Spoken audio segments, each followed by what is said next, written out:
Panchagarh chief judicial magistrate আদালতের তৃতীয় ও চতুর্থ শ্রেণীর কর্মচারী পদের নিয়োগ পরীক্ষায় প্রশ্নপত্র ফাঁসের অভিযোগ উঠেছে। এ নিয়ে চাকরি প্রত্যাশীদের বিক্ষোভের মুখে স্থগিত করা হয়েছে পরীক্ষা। শুক্রবার ও শনিবার দুই দফায় অনুষ্ঠিত হওয়ার কথা ছিল পঞ্চগড় চিফ জুডিশিয়াল ম্যাজিস্ট্রেট আদালতের তৃতীয় ও চতুর্থ শ্রেণীর কর্মচারী পদের নিয়োগ পরীক্ষা, কিন্তু প্রথম দিনে প্রশ্নপত্র ফাঁস ও অনিয়মের অভিযোগ তুলে পরীক্ষা বর্জন করলেন চাকরি প্রত্যাশীরা। পরীক্ষার্থীদের অভিযোগ, নির্ধারিত সময়ে পরীক্ষা শুরু না হওয়া, আসন বিন্যাস না থাকা এবং দায়িত্বরত পরীক্ষকের বদলে চতুর্থ শ্রেণীর কর্মচারীরা হলে প্রশ্ন নিয়ে যাওয়ায় সন্দেহ হয় তাদের।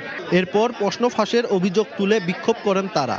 পরীক্ষার নতুন তারিখ ঘোষণা, পুরাতন নিয়োগ কমিটি বাতিল সহ নানা দাবি তুলে কেন্দ্রে থাকা চিফ জুডিশিয়াল ম্যাজিস্ট্রেট সহ কর্মকর্তাদের 3.5 ঘন্টা অবরুদ্ধ করে রাখেন বিক্ষুব্ধরা।